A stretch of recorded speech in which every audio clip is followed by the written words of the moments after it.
Okay, so మీకు important డబ్బులే important, వీరికి family important. Very good sir, super.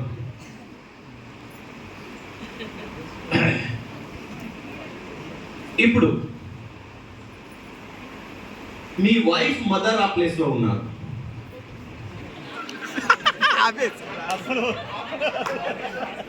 ఏం చేస్తారు అప్పుడు?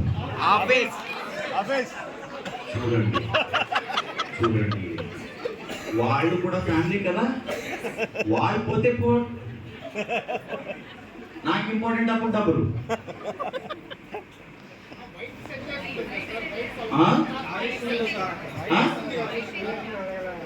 సార్ ఎక్స్ప్లెనేషన్ అడగలేదు. వైఫ్ ఇంపార్టెంటా?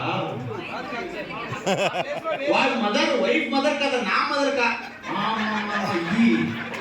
ఓకే ఓకే ఓకే, వేరే వాళ్ళైతే ఓకే. ఎందుకు ఇది ఈ డబుల్ స్టాండ్ ఎందుకు? ఎవరైనా చెప్తారా? ఈ డబుల్ స్టాండ్ ఎందుకు? ఎవరైనా పక్క ఇల్లు ఒక అమ్మాయి, వాళ్ళది సేమ్ పొజిషన్, అప్పుడు మీరు ఆఫీస్కి వెళ్తారా, అమ్మాయికి హాస్పిటల్ తీసుకెళ్తారా? అబ్బో, కనికరం ఏం లేదు మీ దగ్గర,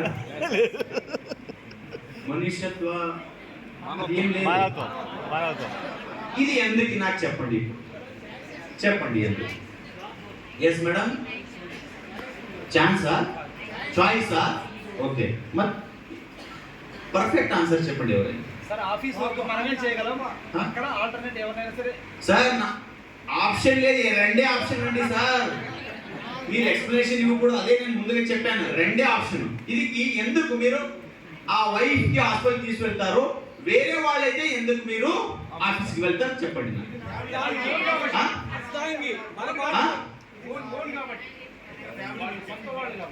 సొంత వాళ్ళు, ఓన్ రిలేషన్, వేరే వాళ్ళు అయితే మీరు వదిలేస్తారు. Okay, very good answer. ఇక్కడ నుంచి చెప్పాలి, హార్ట్ నుంచి, అబద్ధం కాదు. ఇక్కడ నుంచి హార్ట్ నుంచి చెప్పండి ఎందుకు. కరెక్ట్ సార్ చెప్పింది కరెక్ట్ మాట. నెక్స్ట్, వేరే వాళ్ళైతే వదిలేసాం, కరెక్టా? వేరే వాళ్ళ వైఫ్ అంటే అది నా సంబంధం లేదు. ఇక్కడ ఏం వస్తుందంటే నాది. ఎప్పుడు నాది అని గుండెలు పెట్టింది నేను, అప్పుడు ఏం చేయడానికి నేను రెడీ, కరెక్టా? ఇప్పుడు మీ ఫ్యామిలీకి ఎవరైనా ఏమైనా చెప్తే వాళ్ళు చంపేస్తాం మనము, ఎందుకు? నాది, అది నాది. ఎప్పుడు వెస్టీజ్ నాది అని వస్తుందో అప్పుడు మీరు ఎప్పుడు ప్రశ్నే లేదు అక్కడ. ప్రియారిటీ అంటే ఇదే. ఎప్పుడు వెస్టీజ్ బిజినెస్ ఎవరిది? నాది. డౌన్ లైన్ ఎవరిది? నాది. అప్లై ఎవరిది? నాది. అప్పుడు మీరు వెస్టీజ్ లో ఖచ్చితంగా సక్సెస్ అవుతారు.